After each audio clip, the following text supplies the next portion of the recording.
Survivor season 45, episode 3. I hate these episodes. But I mean, they're so good when they're over, but they're so hard to watch when they're happening. I hate 90 minutes. This is too long. It's too long. Especially when you watch it real time, you have to watch the commercials. Like that's 90 whole minutes of no. Um, we are gonna wait and fast forward through shit. From here on out. So right away, Josh felt okay. So the preview, I thought Jake. I thought Jake was going to fall in the fire, and then it was going to be like a rescue, and it would be like, oh, thank God, Lulu's not going to have to vote anybody out because they're just going to eliminate, medically evacuate someone, and that will be the person that goes home that week. And yet again, Survivor and CBS will use someone's medical trauma for their own drama and ratings, but that didn't happen. He had a little dizzy spell and stumbled. And as somebody who's fainted more times than he can count, it is very disorienting. But then it's over, and it's like, okay, I'm fine. Let's go back to the bar. Um, anyway, and for some reason, this is the first time I realized that Jake had a Boston accent. I guess I missed that for 2 episodes, or he just, we spent so little time with anybody other than the Yellow Tribe, Lulu, which I now know their name, because I never remember the tribe's names. I barely remember the people's names. But so he's fine. He sort of forged a little friendship with the ladies who are forming a clique. That dynamic is interesting. But then one of the ladies has formed a bond with Brando, the skinny little kid. So they're sort of like the deciders in the middle, and you know, James just sort of like I think he thinks he's got it all wrapped up, but I, he's he's probably the one of the least amount in the know in that tribe. At least I think that's all the same tribe. Yeah, it is. And then there's the red tribe. Is their name Reba, like as in McIntyre? Because that's weird. Um, but that whole thing with Drew, the giant Ivy Leaguer, and it wasn't. It's not Adrian. It's not Aaron Austin, who is, by the way, just so adorable. That smile. Ah, I'm a I have terrible teeth, so I'm a big fan of beautiful teeth. Um, he doesn't seem overly bright, but he's incredibly likable. Um, and I'm not a fan of this whole let's tell a bunch of other people about these advantages that we're getting and this whole honesty thing about it.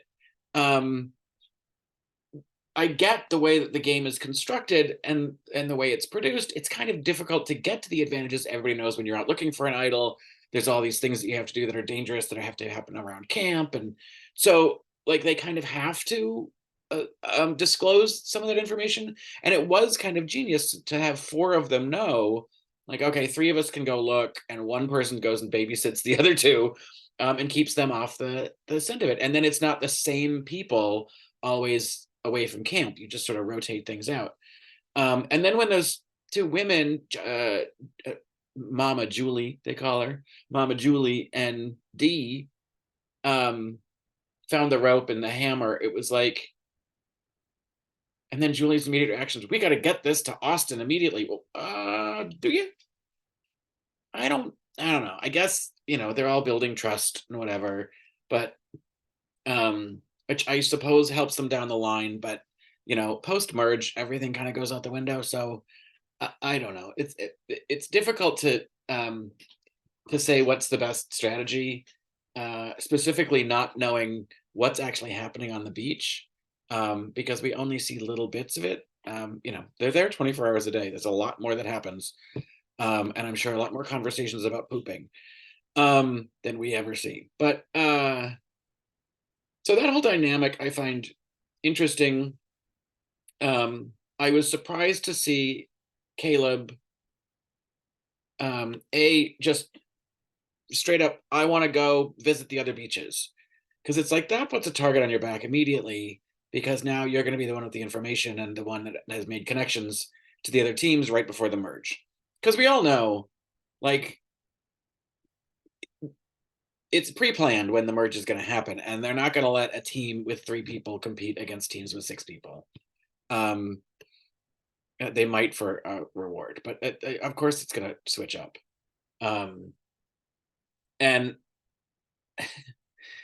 so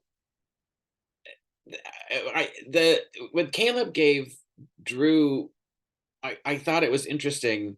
He gave him that special advantage that would basically removed the um, loss of a vote. If somebody lost their vote, they had this advantage that gave them their vote back. And uh, and he said, which it was very telling, people wouldn't expect us to work together. Which I was like, okay, you just gave away your whole strategy about why you're giving it to this guy. And then Drew's like, he likes me. Like, no, he doesn't. He's using you. Like, you totally just got played. And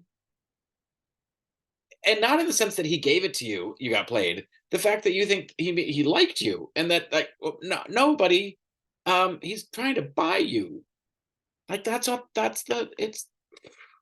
So anyway, that was an interesting exchange. So Drew Knight might not be playing quite as hard as he thinks he is. And then when he got caught shuffling around for the idol by those 2 ladies and just, like, just froze and ran away, it's like, you dum-dum.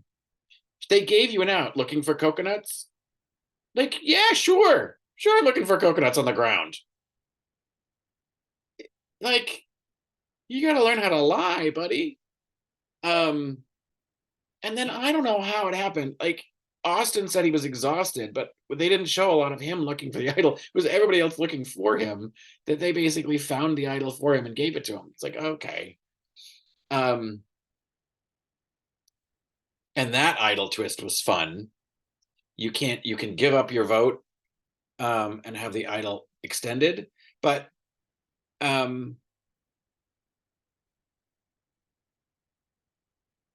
I'm unclear about whether or not that the note meant the idol was good for the next tribal council, and if you're not part of the tribal council, the idol doesn't matter anymore, or is it just good for one, like the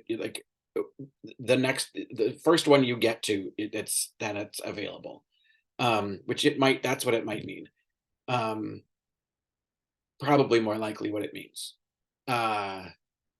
So he's got an idol going into the merge, and then there'll be another idol put back into the game, I assume, because of how things ended.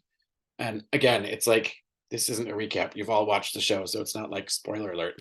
But it was heartwarming to see the yellow team, Lulu, win their reward. I thought fruit was a very strange reward, because that's gonna, after who knows what they've been eating, like, the first thing they eat is a whole bunch of fruit, and it's like, well, that's just going to be a messy situation on its way out, in a very not sanitary area to have loose poop. Like, anyway, like, oh, I don't know, I thought fruit was a weird choice. And they still don't have any fire. Oh God. So they lost the immunity challenge. Lulu lost the immunity challenge. And that was just kind of pathetic.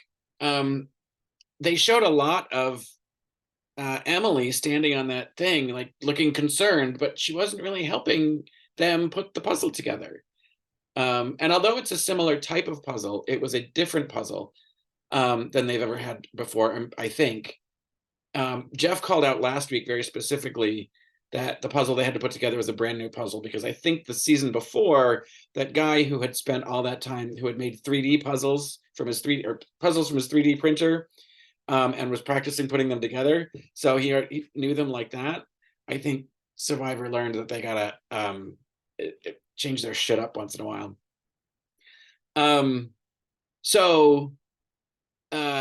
So they lost, and that's like, that to me, that is the heartbreaking part. It's like, now here's 4 players, and I know I've been railing on Emily for 2 weeks, but 4 players that kind of deserve now to stick around. Um, Two of them are amazing players. Sabaya and Caleb are awesome at this game. Sean, oh, I didn't realize he was a, a, a, a principal, a school principal. For some reason, as soon as I thought it, I'm like, oh, he's from Abbott Elementary. And then Emily, who is so annoying, but like learning and figuring out, okay, even though she has no human emotion and it's just analysis of what can I change about my behavior to be less annoying. Um, Even though she came back and was like, hey, Sabaya, you didn't vote. Which, hello, you didn't think about that later. Not very, you're losing a little bit of your analysis there, Emily. So now one of those people has to go home, and that like fucking sucks. And Sabaya's now saying, all right, this is our chance to get rid of Caleb. He's too strong of a player. And she's 100% correct. If he's at the end, that's a winning combination. He is very likable. He's very strategic. He's very low key, and he's good at the challenges. So yeah, that's a threat. But so Sean's like, sure. She brings Emily in, and Emily's like, okay, whatever saves my butt. But then it was like, immediately, Emily, you dum dum. He's been so nice to you. Like, go tell him. You already have an inkling that she doesn't have a vote. They don't have the votes. If you vote with him, if you vote with Caleb, Emily, tell him what's happening, that Sabaya wants to get him out. Sabaya's not going to vote because she doesn't have one. And then Sean will vote for whoever, and it doesn't matter because the two votes will win. Like, you should have gone to him then. I know there's a danger that then he'll confront Sabaya, but that's not the kind of player that he is. And it would have been helpful for the believability factor rather than you running around later, because Sabaya brilliantly played out that scenario with Caleb. Super laid back, like, well, what if I just tell Emily it's you? She knows she's already told Emily it's him. And so when Emily goes running to him, he'll be like, oh, well, that's what I expected. Oh gosh. And